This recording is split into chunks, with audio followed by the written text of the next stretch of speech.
You know, the images will always, always, always be in our minds as most of us sat on our TVs and watched these buildings, the attack, them falling, and of course the aftermath and just the destruction, utter destruction of Manhattan after the towers fell.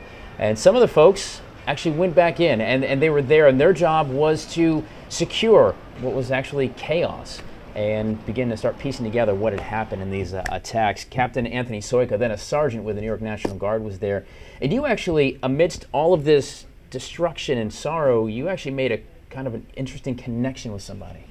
I sure did. I believe it was the afternoon, you know, it all kind of runs into one, but I believe it was the afternoon of the 12th. Specialist Sanchez, one of my soldiers, and I did a little two-man patrol around Lower Manhattan, and maybe 2 blocks from the rubble, there was a bunch of suitcases and luggage, and it was laying in a puddle, covered in about 6 inches of ash and you know, asbestos and whatnot. Where do you think the suitcase, maybe from one of the airplanes? Or? Right. Okay. And in the puddle next to one of the suitcases were 3 business cards and a checkbook. And something possessed me just to grab it and look at it. And 2 of the business cards were from the World Trade Center, and one of them was from a bank executive in Charlotte, North Carolina. Mm-hmm. And I thought, you know, you wonder, who is this guy? Sure, yeah. Is he in the rubble? Is he, you know, does he know somebody who's in the rubble?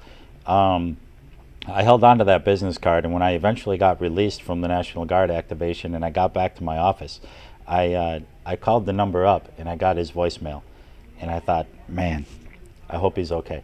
Sure. And I left a, you know, what do you say? And right? I left a voicemail. I said, sir, I'm sorry to bother you. This is Sergeant Soika from the New York Army National Guard, and I found your business card in the rubble of the World Trade Center, and I need to know that you're okay. And can you please give me a call back? And 2 or 3 days went by, and I mean, this business card was singed on 2 edges of it, and you know, just an ominous feeling when I got his voicemail. And he called me back, and thank the Lord, he was okay. There was just something about it that made it personal when I found his business card. Sure.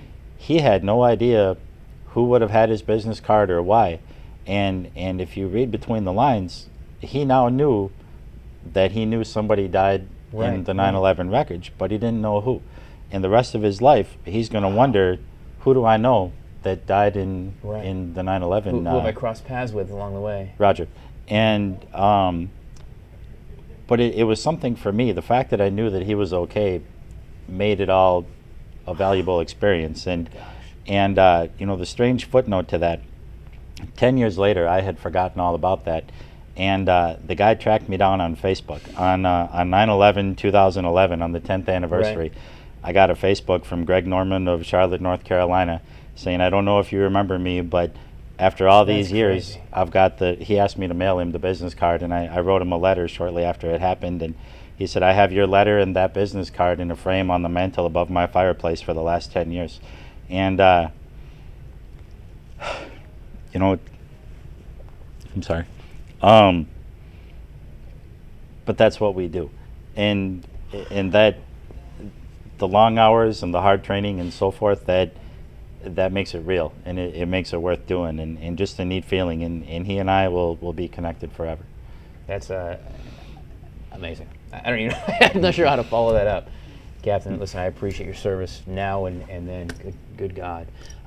We have more from Sergeant Soika tonight. We have a very special 10 Weeks at Jackson 9/11 tribute program at 7 o'clock tonight, hour-long special, looking at some of the soldiers who train actually at Fort Jackson, and a lot more from Sergeant Soika and his first-hand account actually being there in the hours and days after the attack. But thank you very much, brother, for coming in this morning. You bet. Glad to be here. Stick around. There's a lot more Good Day Columbia.